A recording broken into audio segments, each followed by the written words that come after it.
Thundergrunt.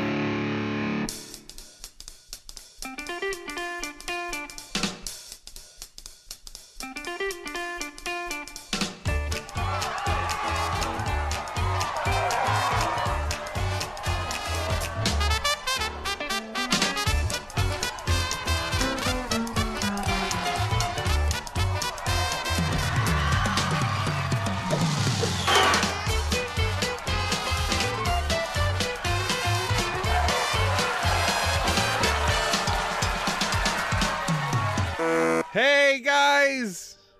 Bob. Happy Thanks. No. Something like that. Hey. Welcome to Writers Blockbusters, the show where we treat the final edit of a movie like the script. I'm one of the hosts, Bob Rose, and with me is... I am Jimmy George. I am a screenwriter and script consultant. My Twitter handle is @JimmyRGeorge. I'm Jamie Nash, and why don't I get to go first? Why You does could have Jimmy went first. You could have went first. I was just thinking, I always let Jimmy go first. I'm just so excited to say my name. Jimmy's enthusiasm outweighs yours, Jamie. I'm sorry. I think what it is when we used to sit at a table as opposed to Zoom, we kind of would go around that circle. Clockwise. The circle, yeah. So he would always sit on that side of me, and I kind of picture him there. Also, you know what? I do too. You know what? funny. I could look at one of you and be like, okay, go. But now I can't differentiate. You can't differentiate who I'm staring at. So Yeah. So, Jamie, you got to finish your spiel. that's right. Yeah. I am Jamie Nash. I am a screenwriter. I am the writer of Save the Cat Writes for TV, which you can buy for Christmas. There's still time. Buy it now. And my Twitter handle is Jamie_Nash. If you want to put the @ in the front, go ahead. and I guess I'm at Thundergrunt Bob too. I didn't say that. Yes. We are back after a little bit of a break, and we are here to talk about kind of the big Thanksgiving movie, I guess, right? Which is Ghostbusters Afterlife, or Ghostbusters 3, or if you count all movies, Ghostbusters 4, or if you count the video game, Ghostbusters 5. You know. So yeah, we're going to talk about Ghostbusters Afterlife. Before we get into our timeline, I think everyone wants to know our feelings about the movie first. Jamie, would you please go first? Yeah, Jamie, Jamie gets to Oh, go first. snap. Reverse clockwise. Yeah, there you go. Counterclockwise. So I'm still waiting to listen to Red Letter Media's review to make my decision. I usually listen to that before I announce my own decision. I've not yet watched the YouTube. I actually really enjoyed this. I knew from the trailer this is all the kind of stuff I like, because I like Spielberg stuff. I like kids' adventures. I write in the YA space and the middle grade space, and it has Ghostbusters, and I don't know, it has a lot of actors I like. So I had a feeling I was really going to like this when I went to see it. And I don't think I'm too stuck, even though I love Ghostbusters, as if you listen to our last episode. It was our last episode, right? That we did the OG Ghostbusters. Was that Oh man, right? you know what? I think it was. Let me look. I think it was. Yes, it was. This is episode 69. Whoa. Episode 68 was Ghostbusters. So we're in a perfect little back and forth. Yeah, just like the Candyman. Just like Candyman. So as much as I love that movie, like I'm not so hung up that I just need to see, like, I didn't have any expectations of what a Ghostbusters sequel necessarily should look like. And I felt that way with the last Ghostbusters sequel as well. But no, I really enjoyed this. I found it to be a lot of fun. Hell yeah. And now, Jimmy. Okay. I am a massive fan of this movie. I fucking love this movie. Gotta admit, I was not expecting that, Jimmy. I really wasn't. I'm happy about it. I know. I kept mum. I didn't tell you guys on purpose how I felt about this movie. Save it for now. I am fascinated by the problem solving that went into making this movie, given that Harold Ramis had passed away, given that we all know, if you follow these movies and these people, knowing that Bill Murray doesn't want to play Pete Venkman. Like, he's not interested in being in a Ghostbusters movie. So how do you work around that? Given that, you know, you have to introduce it, and we'll get more into this with the premise paint and the tone. Given that you're trying to reintroduce this to potentially a huge global audience who is not familiar with it whatsoever, and how do you make that interesting while also satisfying to the people who love it?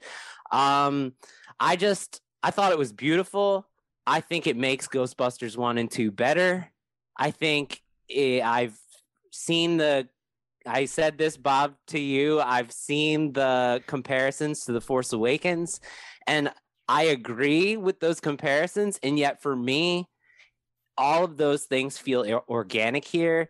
And whereas Force Awakens kind of undid all the character achievements and emotional satisfaction you got from the original Star Wars trilogy, here they're completing something that they didn't finish. Like, when we revisited Ghostbusters 1, I was really struck by the fact that, like, they didn't catch Gozer. It was just something like my brain didn't remember from childhood loving it. That Gozer's still out there. They blew up. They closed the door. They didn't destroy her. They didn't capture her. Gozer's still a threat, right? Yeah, and so, like, this movie, like, sort of like is a perfect bookend to that failure. Like, it feels like a success when you walk away at Ghostbusters 1, but really they failed. Gozer's still out there. Gozer's still a threat. And so everything that this movie explores about that situation, like, feels like it needed to be like dealt with. So I love this movie, and you'll hear me praise it more as we go into it. Awesome. It's like my favorite movie I've seen this year. Holy shit. Okay. I was actually kind of expecting you to dislike it, Jimmy. I don't know why. I'm sorry that I doubted that. For me, I just have a few points. One, I know it's very, like, Jamie, we were talking about how people wanted something else from it. Mm-hmm. It's the extreme reverence, I think, was actually kind of nice. Maybe it's because the last 2 years have been a hellscape. But I actually wanted something that was very reverent and kind of touched my heartstrings, and that really spoke to me. It is not the tone of Ghostbusters 1 and 2. That's okay. We'll talk about that officially later. I think this is what the franchise kind of needed. It's a therapy session. It is a therapy session of a entry into the franchise. I hope it doesn't go forward as this tone and everything from now on, but this was a needed thing, and now let's get back to the schlubby schnark, after this. But anyone who complains that this isn't what they wanted, like, sometimes you got to stop and take a moment to reflect on the past. You know what I mean? Mm-hmm. And then the most to reflect on what you said about The Force Awakens, Jimmy. This, to me, as we all know, if you listen to this podcast, actually, if you know me more in real life, I hate J.J. Abrams. I'm not a fan. And I agree with you what you said about The Force Awakens comparison, but I think the mistake is, and I've seen no one say it, is that this movie succeeds in every way being a Spielbergian Amblin kind of homage that Super 8 fails. And like when I walked out of the movie, the only thing I could think of was just remembering how much I dislike Super 8 because it's a hollow homage. I'm sorry that I have to insult something else, but it's a hollow homage to Spielberg, where I was like, I have never, like, this did a better job of being a Spielberg 80s movie to me than anything that has tried. Gotcha. I was not expecting that. And I really loved the fact that Reitman had that in him. And so did So I really love that aspect. And I thought it was funny that I thought of Super 8 and everyone was saying Force Awakens, and both are like prime J.J. Abrams. What's the problem with J.J. Abrams? Look at these two things. He's trying to be other filmmakers, and he's not succeeding. But yeah, I love the movie. It was a great therapy session, and I needed to cry in the theater the first time back after 2 years. So yes, I loved it. Okay. Yeah, we got that out. Damn, so we're going into this with all of us kind of like really enjoying it, which hasn't been that way in a while. We usually agree more often than not, though, I think. That's true. We find common ground. It's either me and Jimmy like being very passionate one way or the other, and then Jamie like, it was liked it, but it had problems. we all really loved Teenage Mutant Ninja Turtles, if I remember correctly. It was just we wanted Jamie to sell that comic. Just once, I want Jamie to be like, I fucking love this shit. Just once. Oh man. Okay, so bingo, Jamie, who wrote this shit? We were having a debate over the name because it's funny because I heard a podcast recently that called him Gil Kenan, and I thought it was Gil Kenan. I was ready to say Gil Kenan until yesterday when I listened to a podcast interview where it's pronounced Gil Kenan. So now I'm not sure. And then Jason Reitman, who also directed it. I was very interested to hear how Gil Kenan. I'm almost positive that's wrong. Yeah, it's weird. It's like, is that how but that is how he introduced him. And he was on the show and he didn't correct him.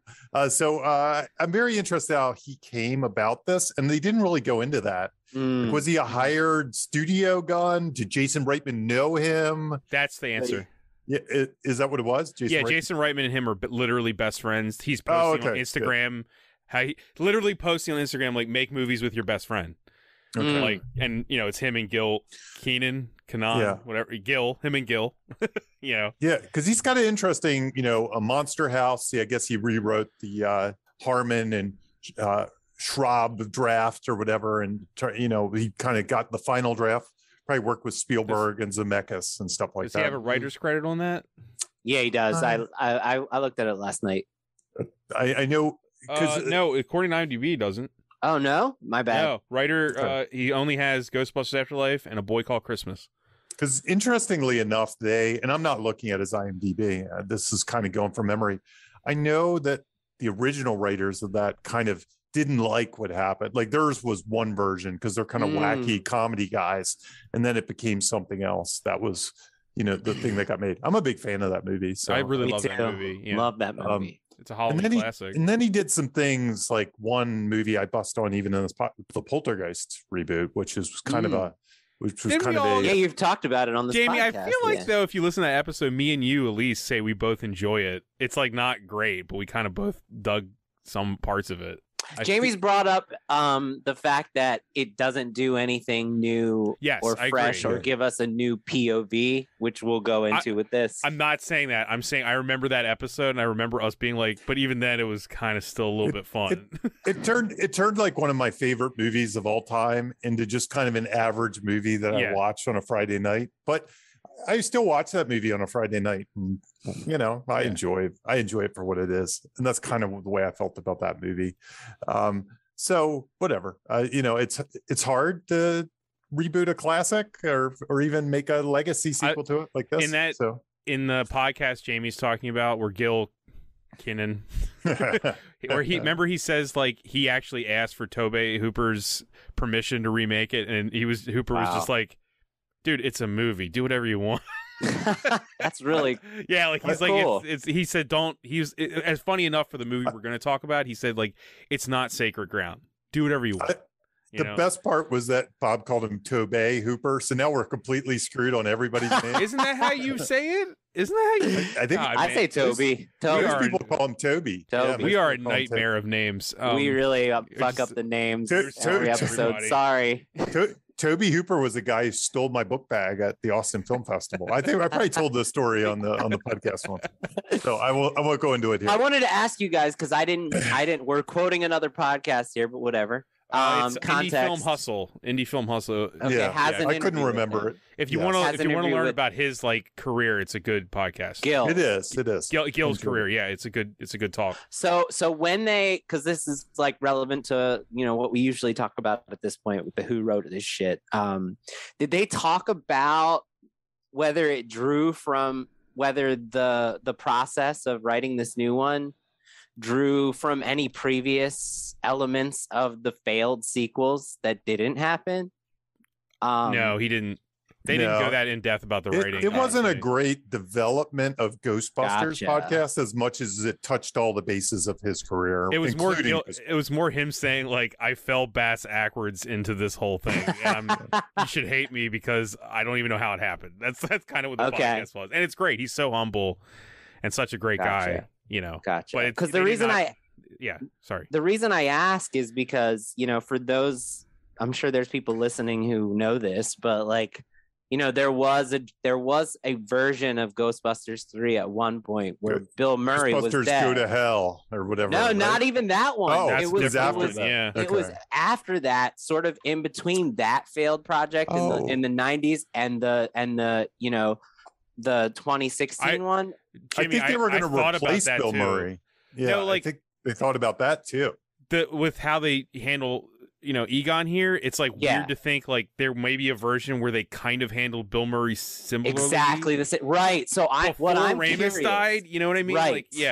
What I'm curious is because Ramis and Aykroyd were spearheaded that.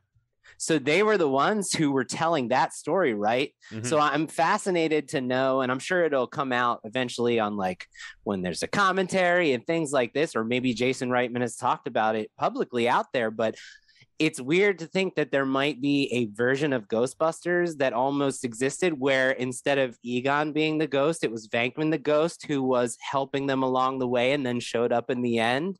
Because that that was work the same though, does it? It doesn't like, work the same at Venkman all. Doing all that stuff, but you could see it way more comedically, right? Like, he'd be like Slimer. But when it came to its climax, I had this moment where I was like, "Whoa!" Like this was the original planned ending of the one with Bill Murray. Like I've heard about this ending, like even just like a conversation of Dan Aykroyd having where Venkman was going to show up in the end and help the situation as a ghost. So it reminded me of when we were talking about Rise of Skywalker, where they were sort of recycling old ideas that had been approved by like the main people involved, like George Lucas, and they recycled it and found a way to reuse like old ideas that never came to fruition. And here it almost feels like maybe they felt good about doing it because Ramis was planning to do like almost a very similar story. I don't know. Is it weird how often Abrams comes up in these discussions? Yeah, no, I know. Well, it's because he's rebooting nostalgia and stuff, so it's relevant. Okay, so that wasn't discussed whatsoever then. It's a really surface discussion about his career, and he just goes through the beats of his filmography pretty much. Gotcha. Okay. They advertise it as a Ghostbusters Afterlife discussion, and it's not really, but it's still good. It's still good. I thought it was worth bringing up for the right because it is writing. Where do these ideas come from? And I almost hope it ends up on the another podcast that I listen to, the Q&A with Jeff Goldsmith, because he usually goes deep into one project for like a whole hour, you know, and if they do that, they'll probably hit it. He doesn't get every movie, but he gets a lot of them. So maybe we'll get lucky and hear something about that later on. Okay, cool. Well, let's talk high level in relation to original. I'm reading this off of the topic list. I don't know what Bob's that means. Super rusty on the segues. Oh, I'm not even trying today. I'm just reading the topics. Let's get it done. Efficiency. Worst teleprompter guy ever. Yeah, let's do it, man. Sorry, the bingo card isn't going to be as good. Jamie, you put this on. Yeah, you put this on here. The talking points. So what did you want to? How did you want to compare the two? Where are you? Yeah. Well, you know, I did want to compare the two because I honestly think, you know, this is a movie. As much as we loved it, I'm kind of surprised that a lot of people kind of hate it. Right. Mm-hmm. So and that's true of all movies, but I think especially ones with the big fanboy contingency. And unlike Phantom Menace, geez, Force Awakens, which oh boy, let's compare it to Phantom Menace. Unlike Force Awakens, which I agree that what the two of these, why they compare so much, and you see this a lot lately. I don't know that Force Awakens kicked it off, but there's these things called legacy sequels And legacy sequels are kind of like when you make a sequel, you're bringing a new cast of characters, you honor the old. Jurassic World sort of was trying to be that. Yeah. Jurassic World. There's a template for sure. The new Halloween. Absolutely. Yeah. And it's all over. It's kind of the popular way to do this after we went through like the RoboCop reboots and things. Yeah, Scream 5 is probably going to do the same thing. The audience responds to keeping the continuity. It does. No matter what they want to think it, so they finally figured that out, right? Even if you carve out some of the middle episodes or something like that. Yeah. So Force Awakens in this, that's why it definitely compares. But unlike, even though you may say Force Awakens, failed at some things, and I wasn't a fan of Force Awakens for the execution. It had a lot of coincidence. It had a lot of things that just felt patched together plot wise. That we didn't do Force Awakens, did we? No, we weren't doing this show yet. Yeah, we did the other two. Yeah. So, but the thing about Force Awakens was that was, I think, more universally well liked by everybody when it came out than this was. This had this knee jerk reaction. And again, I'm saying this based off of Twitter and social media. It did well financially, and I think also you cannot compare Star Wars and Ghostbusters. Right. And also Ghostbusters is less famous, and 2016 was kind of a death knell for a lot of people. Like there's people that actively just hate the franchise now because of the fans. But that's true. That's absolutely true. Yeah, and they view this movie as an affront to that movie. Right. Which is wrong. It's not true. Yeah. Even Rotten Tomatoes, kind of like the reviewers, there's some really hate reviewers out there. Like this fails to be what Ghostbusters is. So I just because of that, because I really like this movie and I didn't feel that way at all. So now it makes me want to investigate like what they might be saying or why they might be saying it. So I thought maybe to compare the original and see the fundamental differences. They're sort of obvious about it. Some of these reviews have it's purely comes down to, I think, a memory of what they think the original Ghostbusters was, which was Bob and I were talking. It's almost like as if they think it's a Mel Brooks laugh riot, or something. It's a knee slapper, which it knee is not. Slapper. Like we're just pained in the aisles, like holding our abdomens, laughing so hard. Or you're watching a Farrelly Brothers comedy where Ben Stiller gets cum in his hair, and you're it's not that kind of a movie. It's just not at all. Yeah, it's not. And if you go back to our last episode, we kind of said that. We kind of said, look, this is a I called it sci-fi fantasy, a horror movie, whatever you want to call it. I called it a horror comedy with humor, as opposed to a mostly comedy. Dry humor. Levity second only to in the face of the horror to make it fun. Yeah. So I thought it might be useful and I'm kind of jumping around here, but to start with a tonal scale of the Ghostbusters universe. So we talk about our tonal scale and how that's useful for writers. If you're having trouble or you're doing one of these hybrid comedy action things, to kind of come up with a tonal scale that ballparks like where you could be. So I use a Batman scale of 1 to 10. And I wish I remembered it. I should write it down because I probably change it every time. But if you imagine 60s Batman and then 60s Batman, Lego Batman, or like a 1 or 2 kind of area. Yeah. Christopher Nolan's somewhere up at the 7 or 8. And then somewhere in the middle, you might have a Tim Burton Batman at a 4 or 5 or 6, maybe, depending on which movie you're talking about. So like 2016 would be like around 1 or 2.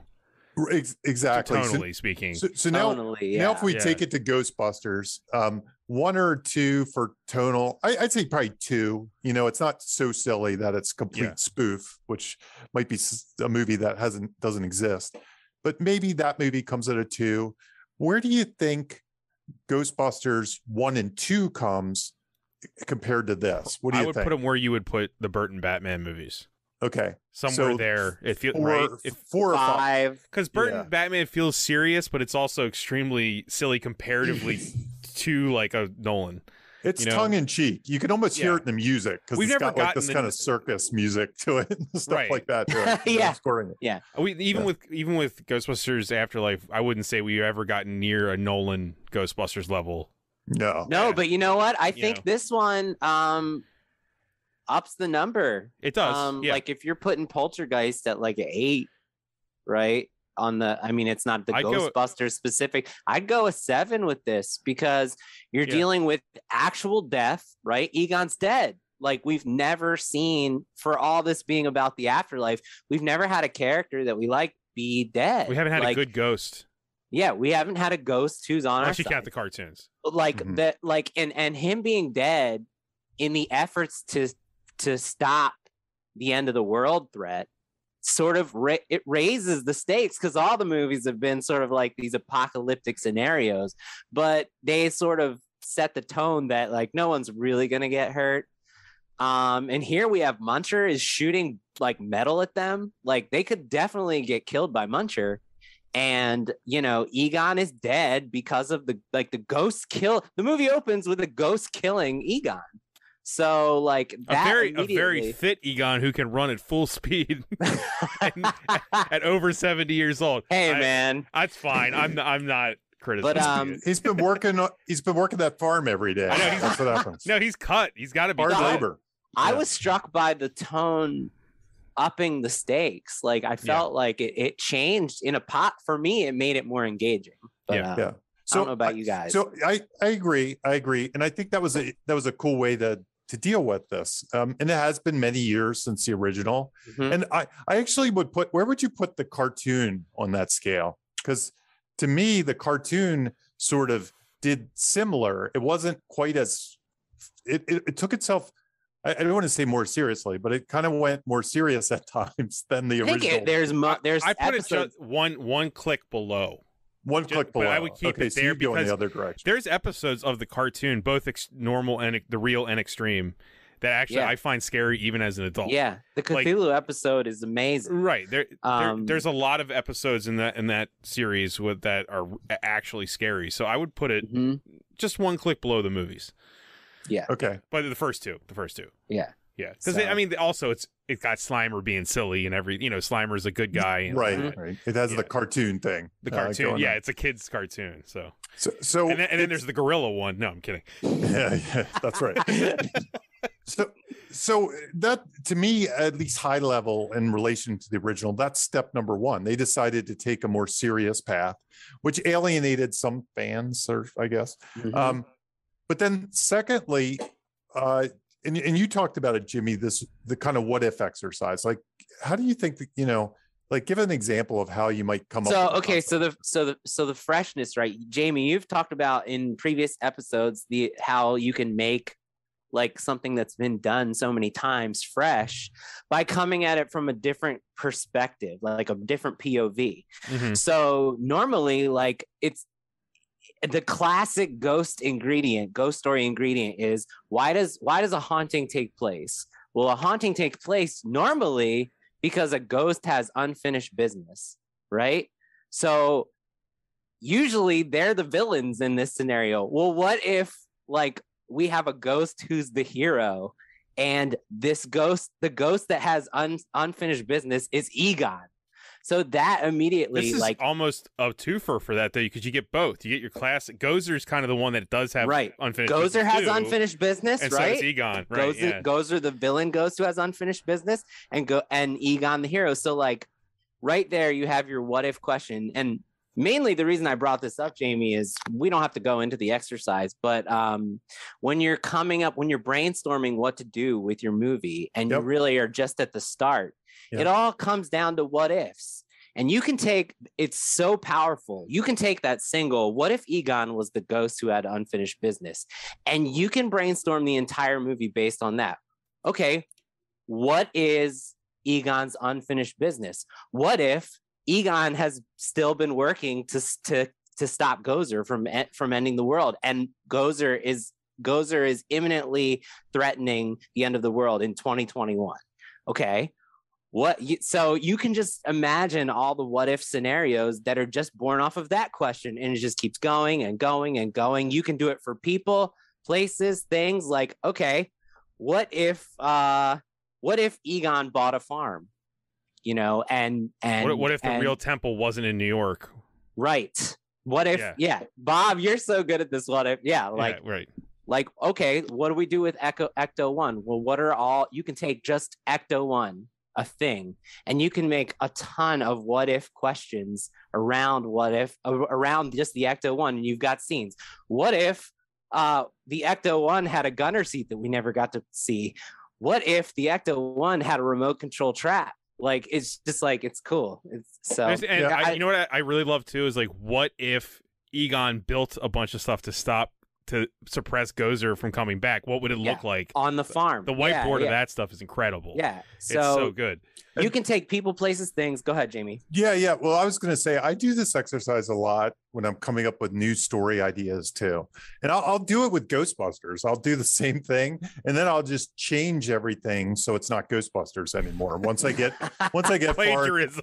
That's awesome. He's putting premise paint on it. So I might sit around and play with what if Egon was trying to stop the apocalypse, and then I realize I can't do Ghostbusters, so I have to come up with my own mythology and things like that. But a lot of times when I'm coming up with concepts, that's the way I like to riff off of old stories, classic stories, my favorite stories, and just start twisting them around. Like, what if they made this weird sequel where the bad guy was this, or this happened, or where it's 50 years later and the thing comes back, and then I'll make it my own original version as opposed to writing like some Batman spec script or something like that. Yeah. Can I add a what if from a character perspective too? Many. Go for it, dude. Fans of Ghostbusters 1, especially 2, what if Egon was the only one to actually procreate?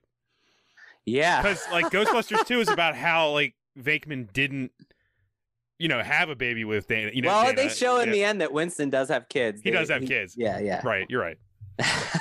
No, but I just Jamie, we've talked about this what if before, and as a powerful brainstorming tool, and I think this is a great example of how you can take that one question that and the whole movie comes to life just off of that question and that fresh perspective.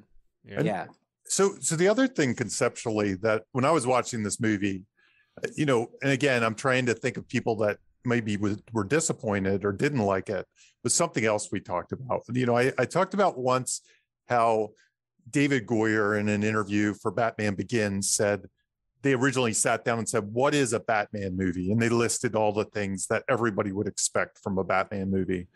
And to me, Ghostbusters is one of the great, Jimmy and I talk about premise paint. So you come up with a premise, and then maybe it's New York City. You spray New York City all over the Ghostbusters movie. And one of the big premise paints they didn't use that to me is almost fundamental in Ghostbusters was the for hire aspect. Because to me, that is the premise. It's blank for hire. Ghost exterminators for hire kind of thing. It's like Jamie, I've literally seen people that's like a criticism, like literally they said they're not ghost exterminators in this movie. It's fundamental to the premise. So this is taking that mythology and going a different place. And I'll say it this way, and I really don't mean to hate, but maybe that is a huge part of what makes it a unique story, where this is less unique in some ways. Like you could see a movie like this, like one of my ripoffs that I played this game, where a couple moves in, they find the paranormal investigators and they do some things, and it's not as unique as Ghostbusters was, the for hire, the exterminators part, but now it has that baggage with it in a good way. So and the ending of this movie like promises the exterminators again. I think it's more like it's I think how they swapped it was they genre swapped it. Not only just in the kids on bikes subgenre, but Jamie, you've talked about you talked about this in the Ghostbusters. There's an element of superhero to this, like it's sort of like story. One long gathering the team, and like a superhero origin story of the new family. Also, like they became Ghostbusters to stop Gozer, and in this one, Gozer makes them become Ghostbusters. So it's interesting, and again, I'm not so much using that as a knock because I really like. I know you're not. We know. It's a very measurable difference in choice. There's a version of this that I thought maybe they were going down, where mom becomes a Ghostbuster to make money because there was a big money issue at the beginning, right? And I was like, maybe the kids will become Ghostbusters, and I'm kind of glad they didn't go down that route for sure. But they took it out of the equation completely as far as the goal. Absolutely. So getting to that point, so with those two things in mind, I'd like to talk a little bit about structure, because just like you say about the origin story, to me, that's where structurally this is kind of similar to the original Ghostbusters, where the original Ghostbusters did have that, we need to make money, we need to stay in business, we need to prove our point. Their big case didn't really show up to around the midpoint. That's when it kind of clicked into gear. You know, it was in the background, it was floating around, there's this ominous stuff floating around. But in this story, it's almost like they need to they need to become Ghostbusters before they get their first big mission, almost, you know. And this movie has a similar kind of thing going on, not quite exactly the same, but like, you mean like ghost similar. activity is ramping up because Gozer's trying to break through the door type of thing, and it's forcing them to exactly, like they don't know. And here's how I'll break it down, and it leads into the next point. They don't really have that lock-in, that goal, until really late in the movie. Yeah. You know? So this is a weird movie in that, you know, we talk about Robert McGee and mini plot. So there's this arc where it's a, you know, arch plot is at the top. Mini plot is like, arch plot is your basic, you know, here's with goals, cause effect, closed loop, setup, payoffs, all that stuff. Mini plot has most of that, but it picks and chooses which one's important. It kind of more represents like sometimes real life, you know, Sundance movies and things like that. Movies, I always say Lady Bird or something, Moonlight, something like that. Whereas arch plot is like movies like superhero movies or, you know, Marvel movies, things like that. So this movie, when I was trying to figure out who the story DNA is, I was having a hard time. And so I'd like to talk to you, like, and the first question is, who do you think the lead is in this movie? Bob, go. I think the obvious answer for most people would be McKenna Grace, right? Mm-hmm. Yep. I mean, she feels like at least the marketing tells me that she's the lead. Yes. I kind of want to say she's the lead, but I feel like you have a different answer for me. No, I think she is the lead. Okay, which I think like, brings. That was a trick question. No, I think it brings up some interesting issues. Like, first of all, I don't know that she is the biggest arc in the movie. Right. I don't even know what her arc would be necessarily. Like I have some. Okay. So I'm gonna pitch a weird idea for this answer. It reminds me a lot, and Jamie, do you mind if I lead into the things that need fixing? Because I think they're all kind of interwoven. These, why we even have to ask that question, right? It's weird to walk away from that movie and ask that question. It should be clear, right? So in Blake Snyder's Save the Cat, we've talked about this many times, and Jamie has written a book in that series. So obviously, we use it a lot as a tool. Available now. Blake Snyder talks about when you're introducing the audience to the characters and who they are. One tool you can use is to introduce things that need fixing by the end of the movie, right? So here's this character, here's the things that need fixing, and we're gonna watch them go through this drama to fix these things. These come in typically 5 categories: changes in attractiveness or personality, strained personal relationships, not being entrusted with responsibility or not able to handle important responsibility, being invisible to key people, others don't believe in you, or you don't believe in yourself. So while like Phoebe has some of those things, right? Like Phoebe is uncomfortable with talking publicly about like what's interesting to her because she's afraid of social rejection, right? The Trevor, the brother, he's, you know, the family all has these little things that need fixing, right? But the one who has all of those things is Egon. Egon has strained personal relationships with every person in the story. He has broken friendships with the Ghostbusters in the family. Ray literally says Egon Spangler can rot in hell. Egon cannot handle a very important responsibility, which is preventing Gozer from coming and ending the world. Egon is invisible in life and death to every person in the story. Dirt Farmer has a family, and his daughter says, "I'm sure he'll be missed," and the person in town says, "Nope." Others don't believe in you, or you've given up yourself. Everyone's given up on Egon. Right, Egon.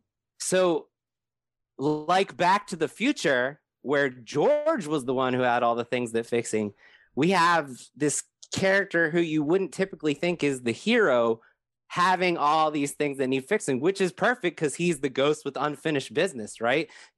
So it's weird. I think there's an argument that maybe Egon is maybe it's a dual protagonist. And because if you rewatch it, because I watched it last night for the second time, there isn't like more than a few minutes in the movie where Egon's presence and Egon's actions aren't influencing and driving the story forward, which is like he's an active protagonist off screen, but you can see little things for the entire movie. She literally is a visual surrogate for him in the end, right? Right. Literally standing next to the other ones while he's holding the, you know what I mean? Right. And we know that he has these big conflicts, and she basically just sort of like is catching up with what we know. And then she is then sort of her Phoebe's goals are just Egon's goals. And so it's very interesting. Like Egon's the one who fixes the car. Like Trevor doesn't fix the car. Egon fixes the car. Like he's the one who pushes the wire. Egon is making everything that happens is because of Egon's actions. So it's very weird and unconventional. And I love that these are measurable things, like, and these are choices that they made. I think it's very interesting. So I don't know. I don't have an answer, but it's weird what my answer might be. Mm-hmm. Yeah.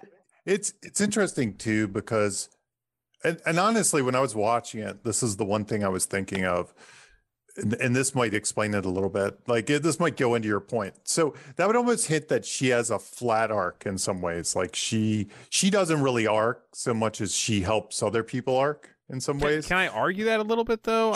Sure. I mean, I feel like the movie paints literally the mom says like 3 times you'd need to have friends.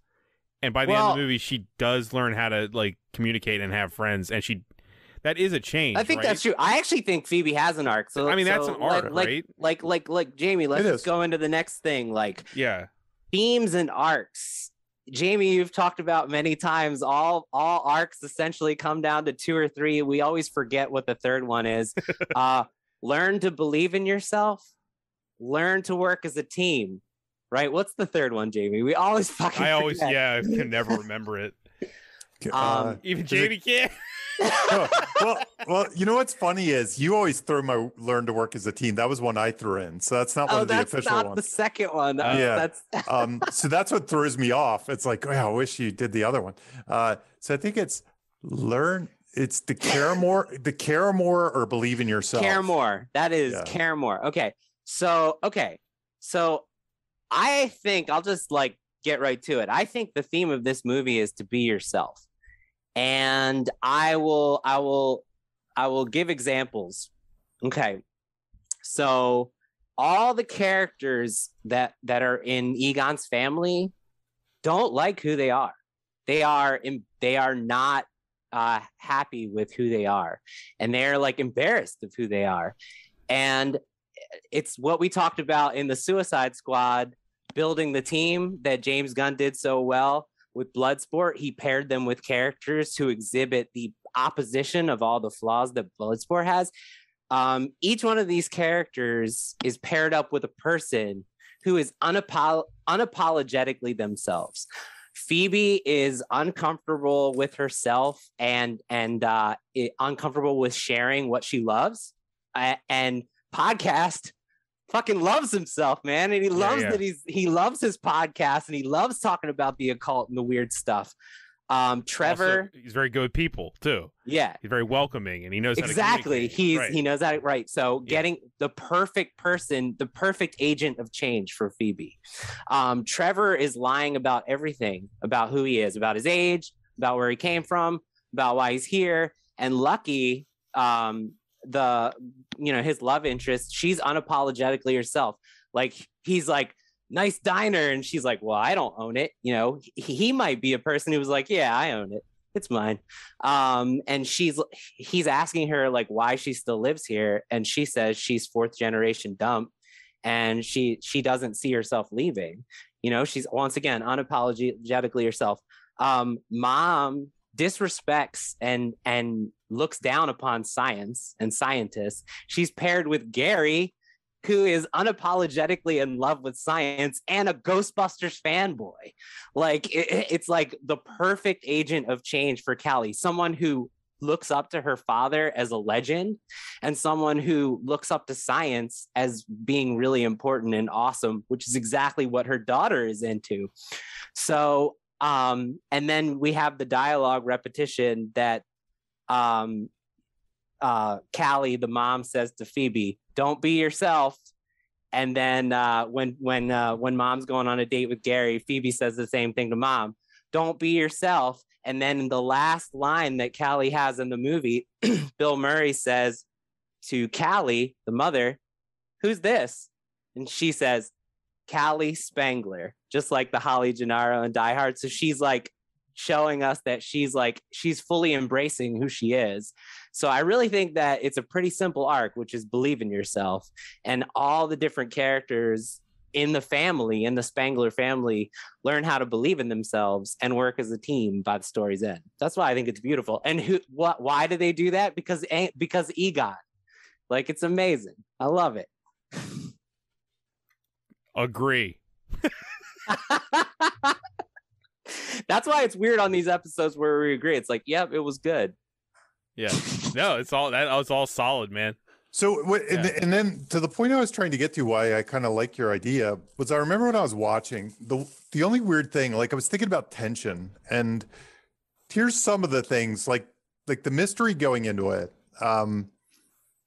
We're kind of ahead of the main characters in the story. Right. Mm-hmm. So we're almost in Egon's shoes almost. Mm-hmm. And we know he knows what he's doing because we know his character, and we sort of even probably have good guesses as to what he's up to. So the reveals, and sadly enough, we've seen most of the reveals in the trailers. We've seen the car, and Muncher and all that stuff, and Muncher. So in some ways, we're a little bit ahead of them. Like the things they are in all of, when they're like, this car, or the proton pack, or we know already. So we're not really in their shoes, which I think might contribute to another criticism people have of the movie. And it sounds like I'm criticizing the movie. I don't have these criticisms. You're bringing them up. I get you. I'm trying to understand why the people are, I'm trying to be empathetic. I think it's good. Empathetic. The kids aren't us. The kids aren't us. They are not. I think that contributes. I think there's two things that contribute to the slow burn of the movie. The slow burn. I think that's one part. I think the audience is a little ahead. Where I love those moments. I like the car and stuff. I thought they were shot great. And Jamie, it's like watching the original movies with somebody for the first time. You know what I mean? Like they watch the movie and then you watch them almost more than you do the movie, right? Yeah. Yep. And so that was. That's one of it. But then the other part of the slow burn, like when I was trying to make let me see, I tried to make a log line for this, for example. It has log line story DNA difficulties to come up with. Yeah. Because what are the goals? My usual steps: hero, goal, obstacle, stakes. We already talked about the hero. So let's assume it's Phoebe. And what's her goal in Act 2? Is it to fit in at school? Is it to figure out the mystery? It's to figure out the mystery. If I had to answer, that's what I wrote. And then it shifts once she fully, because it's not until the crossing the streams in the mind moment, which is way late, that she fully understands like the whole nature of what's happening, of the problem, right? Right. I mean, to give you an example, the IMDb logline, which I don't even know who writes that. I have no idea. But theirs is when a single mom and her two kids arrive in a small town, they begin to discover their connection to the original Ghostbusters and the secret legacy their grandfather left behind. in that log line, and it's somewhat accurate for Act Two. There's zero tension in that at all. Right. I mean, because we know their legacy. We know who their grandfather is from the trailer. We know from the opening scene who that is. So there's zero tension. Now I rewrote it though. And this is my wordy, quick version I did before the show. After being forced to move their recently deceased grandfather's mysterious farm, two kids, I just put the kids, discover his connection to the original Ghostbusters and unravel the catastrophic apocalypse he was fighting to prevent when he died. That's way better. Yeah. So I think that more, and again, I don't know who does the IMDb one. What if the first log line ignores the stuff happening in the town. It does. Like the earthquakes and all that stuff. Yeah. And I think we know from that opening scene, there's something big and horrible coming. Yeah, right. So there's like a ticking clock. Like, will she figure it out in time to finish his work kind of thing? But it puts us in a superior perspective. Go ahead, Jim. What if you write, I didn't mean to cut you off. I'm sorry. No, you didn't know. What if you write that log line from Egon's perspective? Is if Egon's the hero. When a paranormal expert is killed by the ghost of then all of a sudden when a paranormal expert dies in pursuit of stopping the apocalypse. Yes. Yeah, it's like the Patrick Swayze version of it almost. His granddaughter. However, I don't think the movie reflects that. Like, I think if you got that screenplay in some ways, I think you'd say you're hiding the you know what I mean? Right. You would probably yell at the person for saying you're hiding. I would. No, you're right. Now we're making a lot of guesses as to what he's doing because we know his character and we've seen the other movies, so we can kind of figure it out. But she's really the girl, Phoebe, is really the reactive character through most of it. Even Finn is off doing something we don't care too much about. Like it's charming and fun, and we get it but he's not even really that important. I mean, if you have all the kids be one of the Ghostbusters, he would probably fit more into Vakeman, right? Yeah. He's obviously trying to be like kind of a young failed Lothario in this movie. But he did, he almost fixed the car. He was very close. He almost did, yeah. So podcast is Ray, right? I mean, we're all good. Yeah, podcast is Ray. Obviously. 100%. So then when I boiled the story DNA down, the hero is Phoebe. The goal to figure out the truth behind the house, like after the chessboard, his death and what he was up to. I mean, and I'm really stretching to make that the goal, but it kind of is. The obstacle is the mystery of it, the obtuse factor, but here's the big thing. For her, the stakes are low. No, for us, we probably know the stakes are big because we've seen Ghostbusters 1 and 2. But for her, the stakes are just a hobby, amusement, scientific curiosity. That's about what her stakes You're saying are. Until the lock-in? Until the lock-in. What moment have we said this? What moment are you zeroing in on the lock-in, James? That's another thing. Okay, I'm not even entirely sure because I think they kind of, I don't know that they have like the town's in trouble lock-in to pretty further along in the story. It might even be past the midpoint. And until then, where it's they more fully understand. Yeah. Until then, it's like, oh, this is very interesting. And there's definitely something going on here. And I want to know more about it.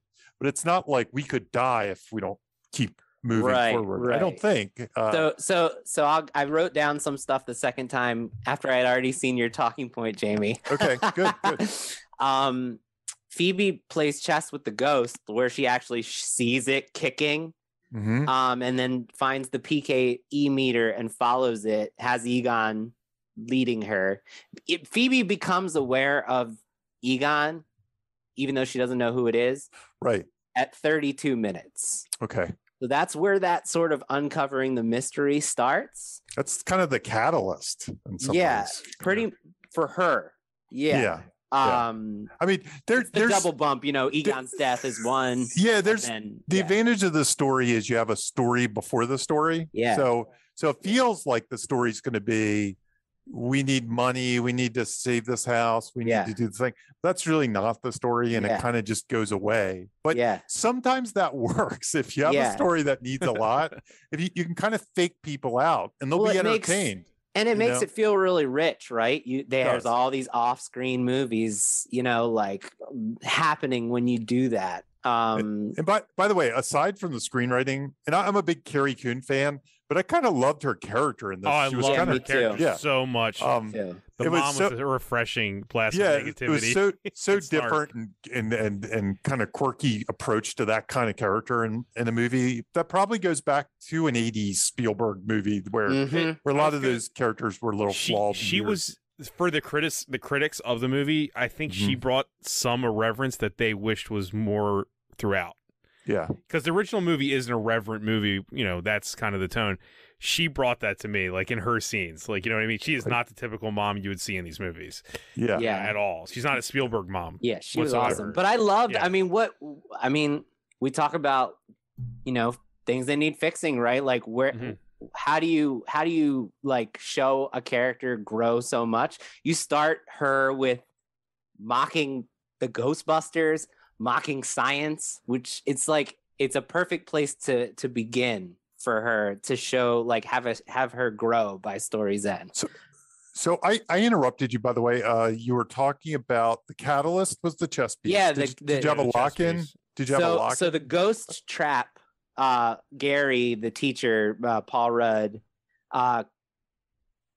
puts uses the bus to recharge the ghost trap, and the ghost is released at 38 minutes. And that feels like a break into two kind of thing. I'm not sure what they're locked into there, except this is real. This is real. Yes, right? this follow is real. this They believe mystery. it now. Yeah. This is real because the fun and games really truly starts after that. The stakes is a little missing, but again, I kind of leave it up to scientific curiosity, family mystery solving. But at the end of the day, if she said, "I'm not going to do this," it's not really life or death. So then her that's the only part. problem becomes there's something like serious going on that my grandfather, who's a ghost, is actually real, is trying to get me to understand and on board with, and that becomes like the problem, right? And then slowly she aligns with what we know, and yeah. But it feels very superhero, right? Like it's like Superman learning to fly. Like everything after that, they're like learning how to be a Ghostbuster. I saw someone ask, why do they even put on the costumes? And I was like, that's because this is a superhero movie. Yeah, they're like they know what they know what came before now. They know about the legacy. They were obsessed with the commercial, and they saw what they look like. Of course, they're gonna put the costumes on. Yeah, of course. Yeah. I think it's 100% motivated. Also, they're kids. Why wouldn't you put on the costume? Yeah, dude. Like, of course. You need to explain that? Yeah. Do we hit on comic obsessions? I don't know. I think we did. No, we have. I don't think we hit those. Jimmy, do you have something? Yeah, I have some. I mean, I've got some in my mind. So for context, if you're listening to this show for the first time, welcome to the madness. 40 minutes in or whatever we are right now. So when we talk about comedies, and we've had this show up not just in comedies, we've had it show up in horror movies and dramas. There's a comic obsession in Midsommar. So I believe Zombieland always comes up. Yeah, Robert when we talk McKee, about the Twinkie. Right, which is relevant. Yeah, super relevant. So Robert McKee's comedy seminar, he did not make this up. It's just an observation that when you're writing a comedy, a really easy way to find the funny in your character and as a comic engine for all the comedy related to them is to give them something that they are obsessed with that's extreme to us, but normal to them. So often they call it a blind comic obsession, but I don't really say that anymore because it makes it sound like they're unaware that they're obsessed with it, which is not true. They're always aware that they're obsessed with it. They're blind to that it's extreme, that they're obsessed with it. So this movie has like some pure, really easy teaching examples of how to execute a comic obsession. And that is Podcast is obsessed with his podcast.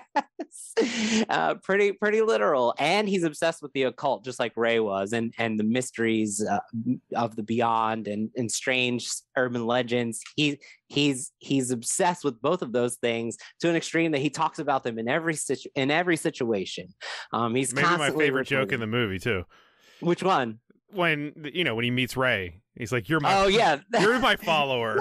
You're my follower. You're my one follower." Yeah, very meta. Us talking about a character named podcast on a podcast. And Gary, Paul Rudd's character, Gary is obsessed with science. He loves science, and he's a Ghostbusters fanboy. Like, if you look at Paul Rudd's character, the comedy is always born out of his unapologetic, extreme love for science, and him being a Ghostbusters fanboy. So it's just a great example of how to pull this off. What was the comic obsession in Black Widow episode we recently did? Well, it was he was obsessed with being compared to Captain America. Yeah, he was he was Russia's superhero. He was obsessed with that. He was obsessed with the comparison. Yeah, that's another great example. Yeah. So two more.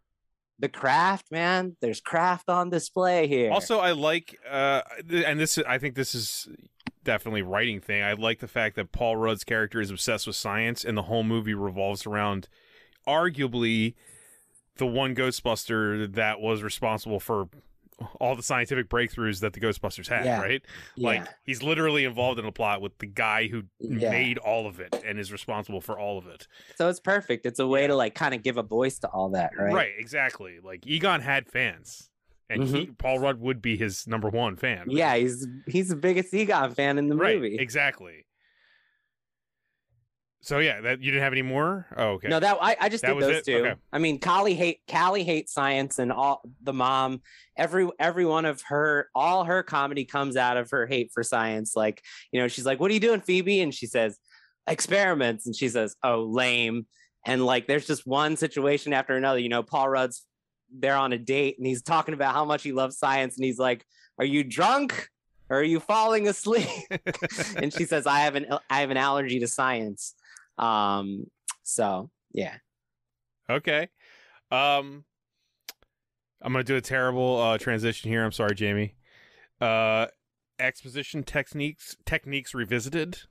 So Jamie, when you were talking about comparisons to the first movie, I'm also fascinated about like what it does that's exactly the same. And this is one case where every single time there's exposition, it does exactly what Ghostbusters 1 does, which is bury it with a joke. Like you've said in the past, right? That's the easiest way to make exposition interesting. I think it's an old sitcom rule, like from Friends or something like that. Okay. Like always have a joke for exposition. That's kind of a thing. So I'll give a couple examples. When Gary is like talking about the mysterious tremors of the town, when Paul Rudd we should just call him Paul Rudd. People are like, who's Gary? Paul Rudd. When Paul I would Rudd have loved if it was actually Paul Rudd in the movie. He retired to some middle of nowhere town in Oklahoma. Be a science teacher. To be the sexiest man alive. He got to be sexiest man alive, and then he quit acting. But when he's talking about that science mumbo jumbo, they bury it with a joke, which is Phoebe says, he's like, I'm triangulating the seismic activity using my instruments. And she says, did you use 3?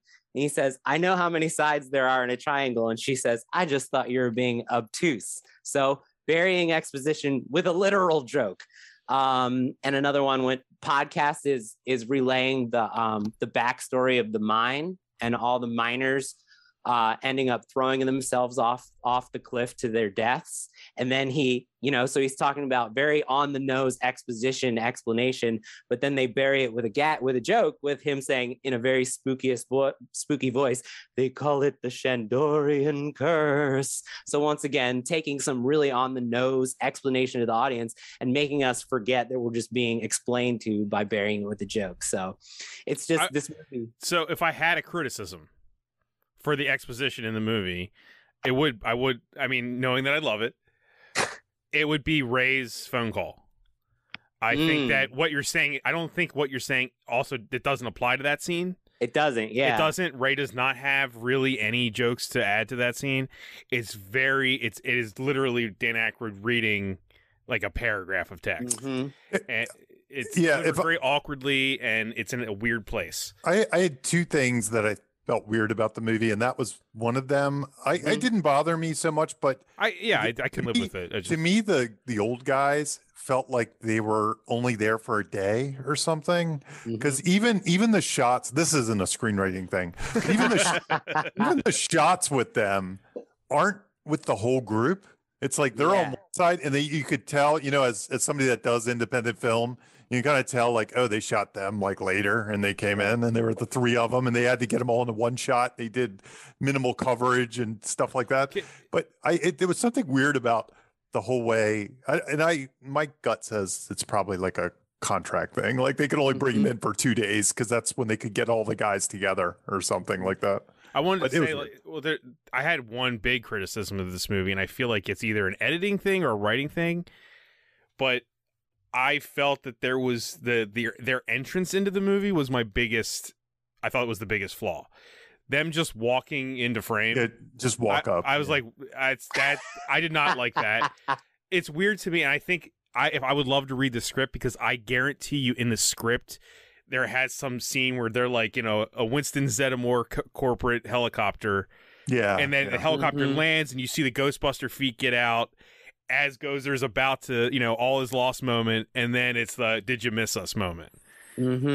It's like something there is not right. The composition is very weird. It's very oddly executed, and I feel like it's an editing thing, because I can't believe that they would write this movie like this and have them enter by just saying, hi. They just like literally walk in, and it's like, do they have they didn't even show up in a vehicle. They just walked in. I still feel it was like Bill Murray said, I'll show up for 2 hours and then I'm leaving. And they were just, okay, get them all in one shot. We'll shoot it. Say your 5 jokes. They weren't even sure he would show up. Get out of here.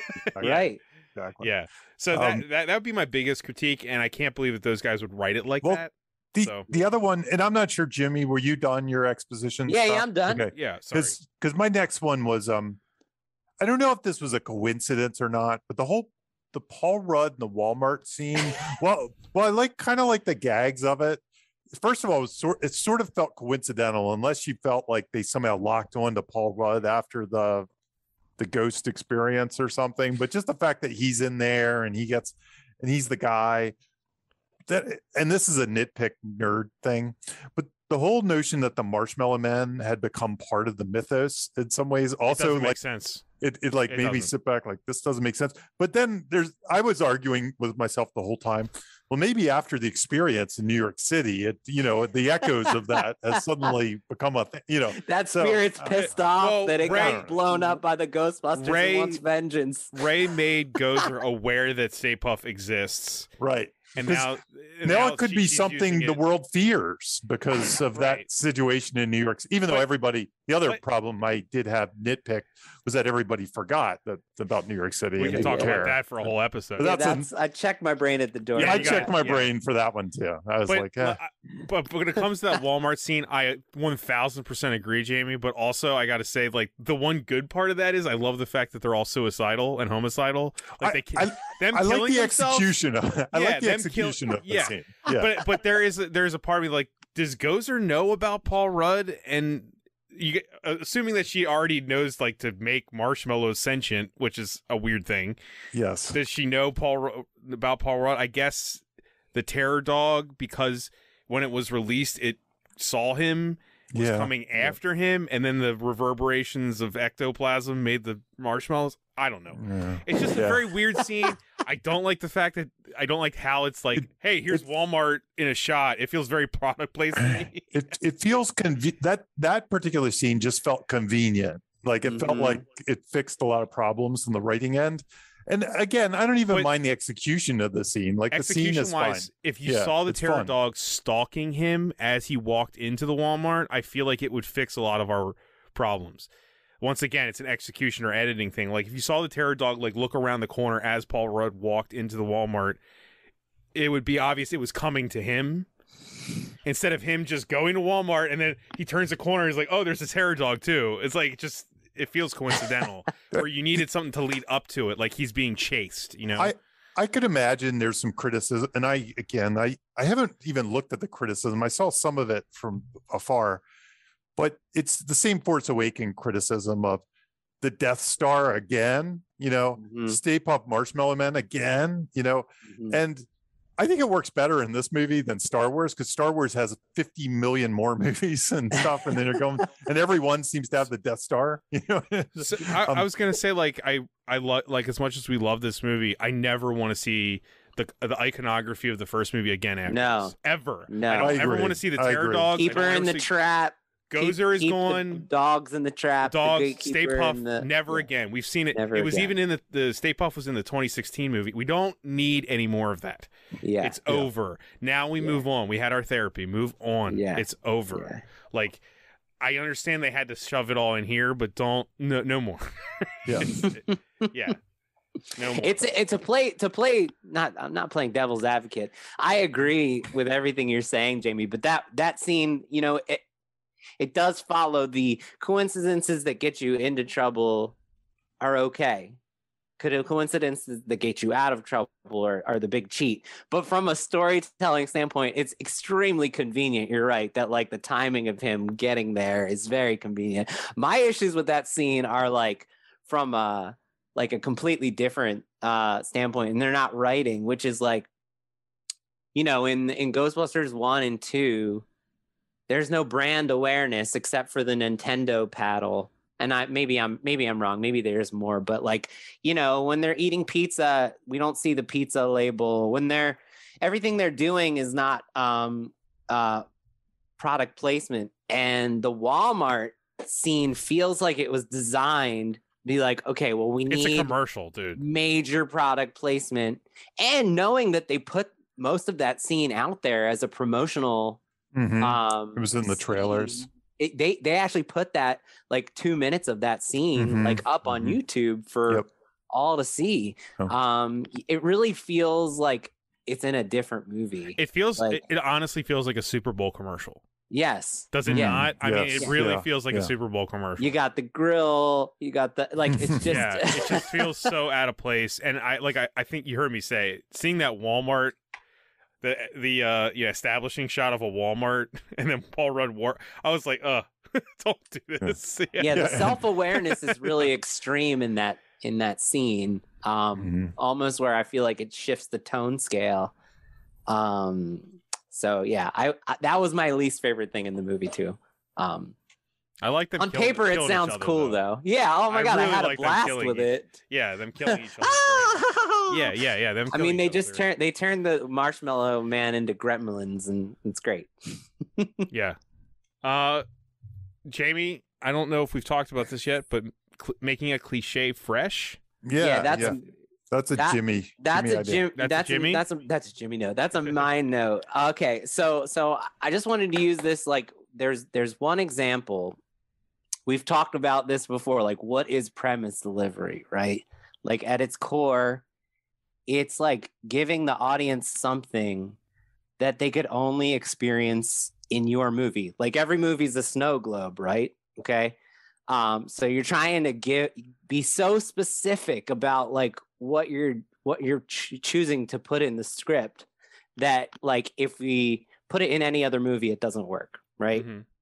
So here we have, and like, so how do you do that, right? You hear the phrase, like, find the cliche, throw it away, is like one of those primary writing things. Don't want to call it rules, tools, not rules. Find the cliche, throw it away, because even, like, the dumbest audience member is a very experienced viewer and really smart.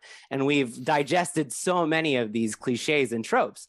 So I thought the target practice with the bottles and cans was a great example of premise delivery and a great teaching example. So you take something familiar, a familiar scenario, and then you put premise paint on it, which is, a granddaughter of a Ghostbuster finding the proton pack and trying to learn how to use it. And what does target practice using bottles and cans that we've seen hundreds of times done look like when it's in this movie? And, she just absolutely, utterly destroys the thing, right? Which we would never see in another movie. So it's just a great example of like, that's pure premise delivery. They took a cliche trope and they put the premise paint on it, and we get a scene that we could only see in this movie. So it was just a quick lesson that I pulled out that I thought was like really instructive, really easy to learn from. So if you're confused about what is premise delivery, this is a great example. They took that basic thing and they made it special. Kids learning to be Ghostbusters and have a shooting scene. Right, yeah. So that's all. Okay. And that will lead us perfectly into premise pretzels, right? Jamie, do you want to explain what a premise pretzel is? Yeah, I still have to get the right words to figure out what a premise pretzel is. But essentially it's kind of like when you have the premise and you come up with a concept, like a gag. I would say a gag that comes directly from the concept, like something inherent to the concept.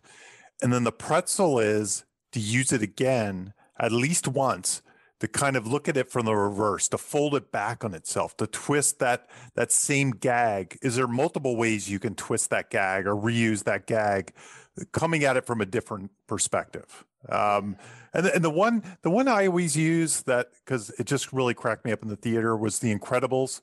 The whole thing about capes and how heroes use capes, and then in the end, that's the thing that leads to the villain's demise. Yeah. It's just one of the better ones. Like, I always try to aspire to be hilarious the first time you use the gag, and then surprising the second time you use the gag. Mm-hmm. That's what I think. That's great. That went the extra mile with explaining like ways to use it. Yeah, that was me finding how to talk about it. Before I go and answer, do you guys have any that come off the top of your head for this? There was one in this one that I was like, aha, and you probably have it. What was the one that you said aha for? So Muncher is this, he's kind of a version of Slimer. He spits the metal, or he eats metal and he spits it. And then to use that as a solution to a problem later on, to me, was brilliant. And that's kind of the ones I aspire to when I write scripts. To me, that one was like, that one's great. And but when I saw it, I was like, yes, that's a great idea. That was the one I was going to use. It's like a perfect example of that, premise pretzels that we've talked about. Like, cause like their goal was to catch him with the trap. Right. And then they know, because he's, what if we use metal, him? What if we do the opposite? And we have to release him and use that thing that makes him scary. Like, it's fucking brilliant. And it would have been so easy and lame. Like a lesser screenplay, a lesser movie would have just been, she picks the lock because we set that up. Like, that shows you how lame just set up payoff can be. Oh, we need her to pick a lock later, so we'll set her up that she can pick a lock. It would just be kind of okay, that's fine. And so yeah. Anyway, I thought her picking the locks was kind of a metaphor for the fact that they're closing a door for finally. I didn't even think. I thought that. That's what I thought it was. I love the fact that the mom gets her to pick a lock in the beginning. I think that's very funny. Yeah. But then I love the fact that she can't do it later, and they have to come up with a better solution. Just that to me is elevated screenwriting. Yep. And it's also, I almost used that one. I said the target practice, bottles and cans, taking a trope and cliche scenario that we've seen a million times and making it unique using the premise. Well, this is another example, right? The character needs to pick a lock to get an important object. Well, how do you make that unique and special using the premise? And they did it. Like, the ghost is in the trap inside. They released the ghost to get into the locked thing. So that was another way of taking a trope situation, right? We can't pick the lock and making it special and unique that we can only see in this movie. So this is awesome. Would you consider the remote control car trap kind of part of the premise pretzel? Because the way that they destroyed the town when Muncher is first released. You know what I mean? Like, and then you're like, how can they actually catch this thing?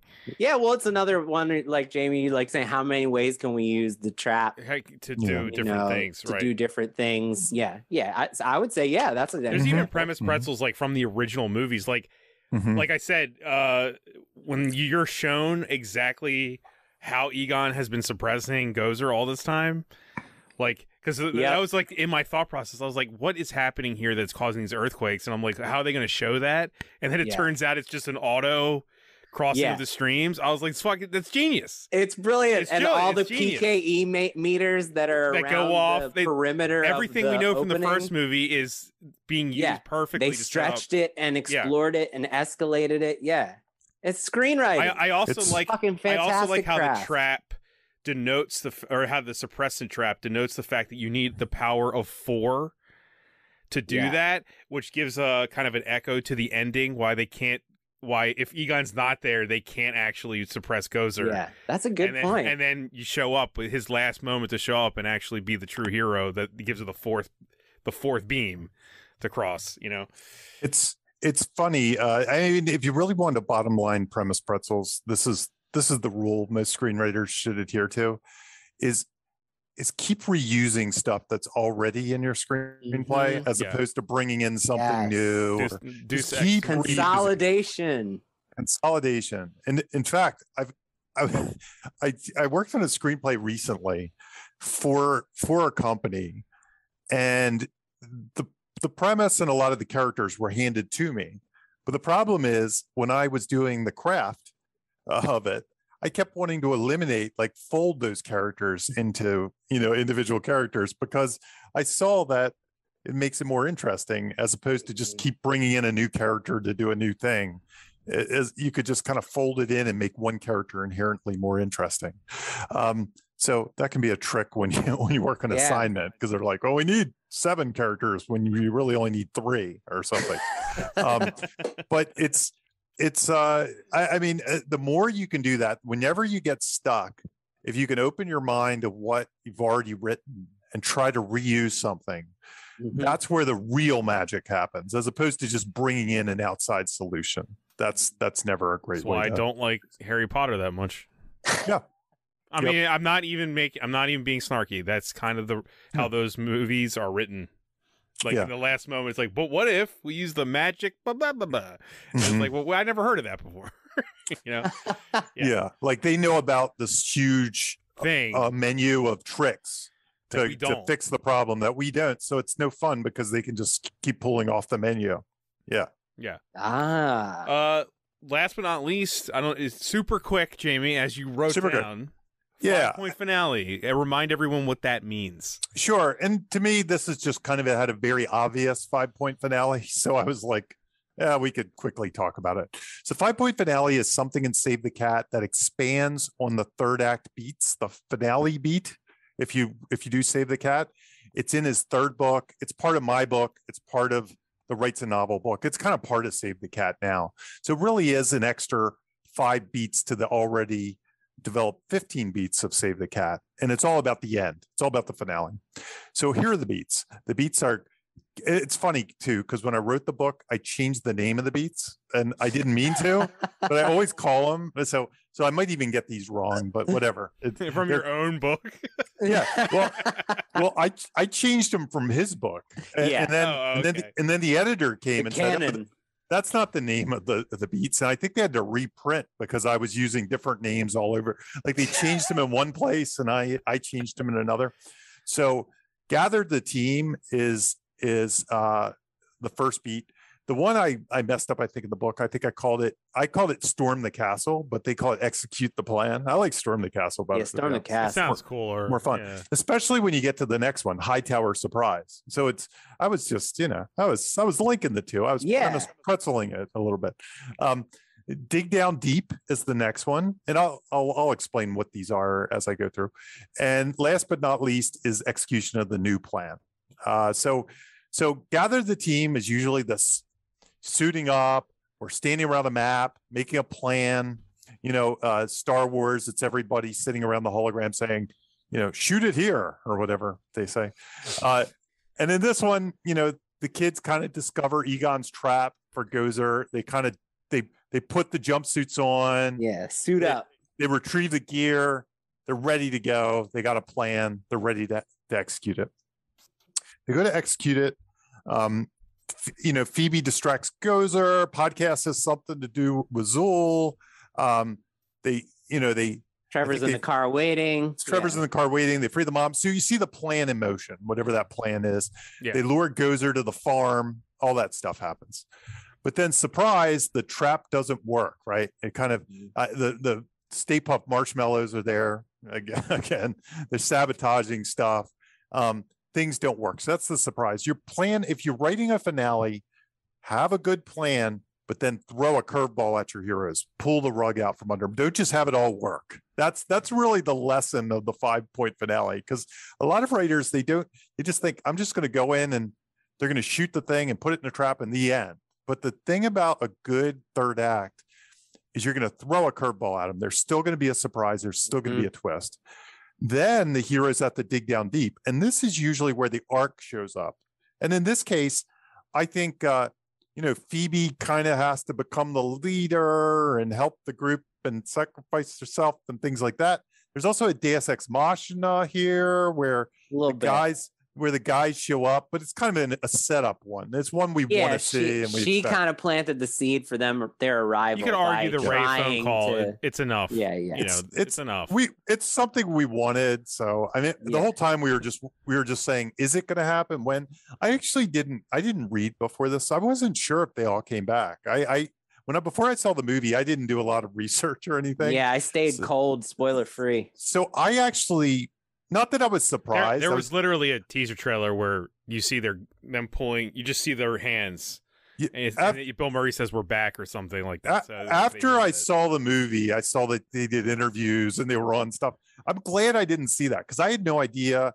I was pretty sure they would come back. And when they showed up, I was like, okay, good. They came back. I wasn't sure if Bill Murray would come back, to be honest. I thought he was done with it. So I wasn't really paying attention to all that noise. So it made it a lot of fun for me.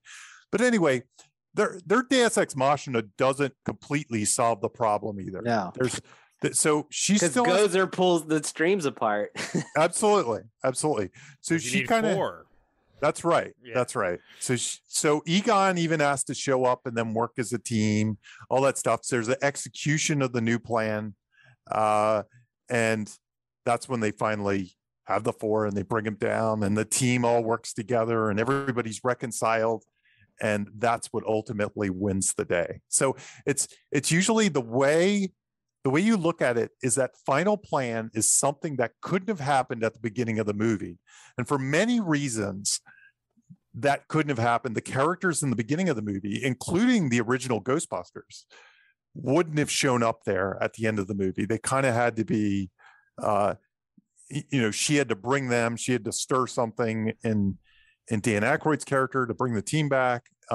Egon kind of had to go through his whole thing to be there, to be with, his family.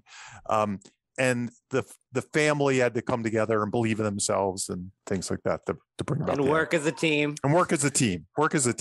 It's really a teamwork kind of ending. Like they're working as a team where in the beginning they're kind of working separately, but now they're all unified against a single or to execute a single goal. And that kind of shows the arc of the whole family, the whole crew. So that's your 5-point finale. Yeah, it definitely has a standard one. I just wish there was like 2 phone calls with Ray. I wish there was a follow-up like, hey, this is getting worse. So you know what? I don't know. I know we're not supposed to rewrite the movie. I just wish there was like a second moment of there could have been more of a story about getting him back. Instead it was just like, I hate that guy, slam the phone. Yeah. I reconsider, I show up. You know what I mean? It was it felt like there could have been more convincing to tell a beginning, middle, end to that story. Because almost the phone call was almost like the setup for that story. Like, I hate that guy. Boom. And then you need a middle act that kind of convinces them, and then a third act. But instead, he just kind of arcs on his own and shows up. My thought is they might even have shot stuff with those guys. Yeah. Like talking to each other, like, hey, do you think we should go and try? Right. We often know that like the solutions to the problems were probably shot and then they were kept out for whatever reason. It didn't work or test audiences, we're whatever. Just reviewing the edit, so we can't know that. Yeah. But very possible. Maybe like an extended cut Blu-ray or something will have some extras on there. But strangely, character stuff and things like that is the first to go. They keep the marshmallows in the Walmart. You know what I mean? Like that. We're not getting rid of any of that. but we every now and then they have to Motivation, cut it. Yeah, we don't need any of that. Well, that brings us to the end of our topic list here. Yeah, man. And the end of Ghostbusters Afterlife. Jamie, did you stay for the after credits? I stayed for the first one and I bailed on the second one. Oh, you didn't see Winston. I didn't. I didn't.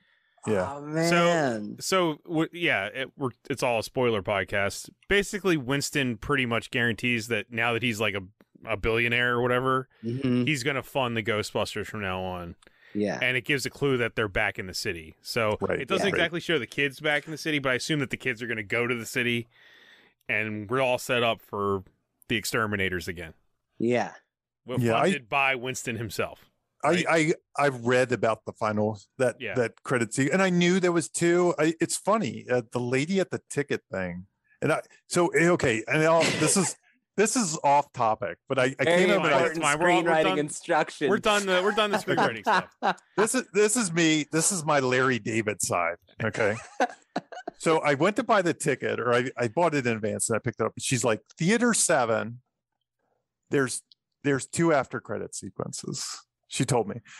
On one hand, I thought that was very polite of her to warn me of that. On the other hand, to me, the Larry David in me, that's a spoiler.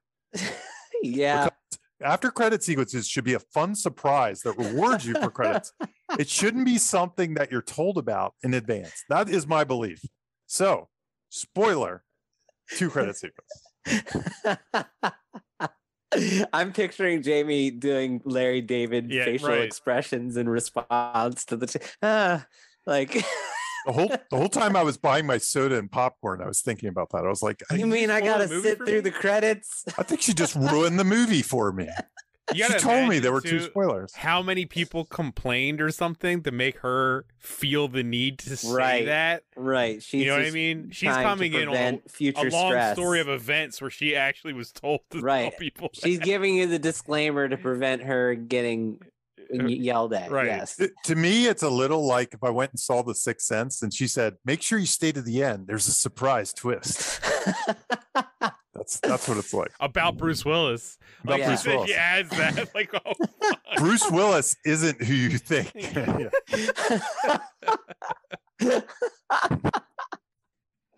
Oh man. What'd you guys learn? Jamie? The master himself. What'd you learn? I don't know what I don't know. I learned everything I just said for the last hour and a half. We can say that every episode. That's incredible. I'm trying to think of a thing. I usually try to pick something I learned from this discussion, from us talking, more than the movie itself. And I'm trying to think of what learned that I don't like Super 8. Yeah, that's right. That's right.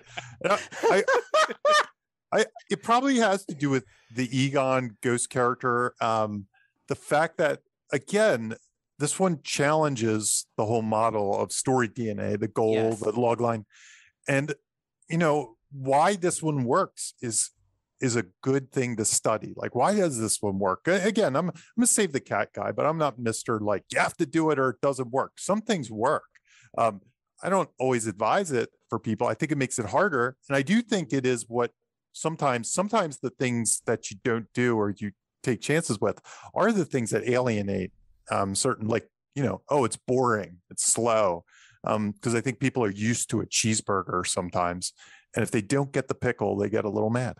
But I don't think I think this one, while it doesn't do those things, and it is kind of a slow burn, it never felt slow to me at all. No. I always was having tons of fun with it. And I'm still kind of wrestling with that in some ways, like why exactly? And the only thing it comes down to me is because the writing scene to scene is just super well. And we didn't even get into that, just how like the Paul Rudd putting Cujo in for the kids or something like that. Yeah, that's great stuff. To me, that's just great stuff. Like that's stuff that it kept me entertained the whole time. We didn't even mention fan service even. Like, well, because it was organic. It was all like. But to some people, it was the worst part. Like as far as the criticisms we were talking that Jamie brought up, I saw that as a huge criticism for a lot of people. It was just too much fan service. It's weird because isn't everything Marvel movies and isn't it? A legacy sequel is itself an act of fan service. So I don't know what you like. want. If you didn't think someone was gonna say who you gonna call, like someone's going to say that line. Why are you groaning at it? Just fucking be ready for it. No one. It's not a surprise that like that you're gonna see the PKE meter. You're gonna see Ecto 1. It's a Ghostbusters legacy reboot. Like what? I don't understand. Once again, though, what people expect. I feel like if people understood that this has to get all that stuff out of its system to do new things, like they would give it. I don't know. Some people don't view it like that. I view it like that. But like I'm like, okay, I gave you the one. Now we go back. Now we go back to the tone. You know, I definitely don't want to hear anyone say who you're gonna call next time. No one's Bob, did you learn? Is there anything that stuck out to you? I mean, I always learn from you guys, so you know, I can say the same thing as Jamie. I learned all the stuff from the topic list.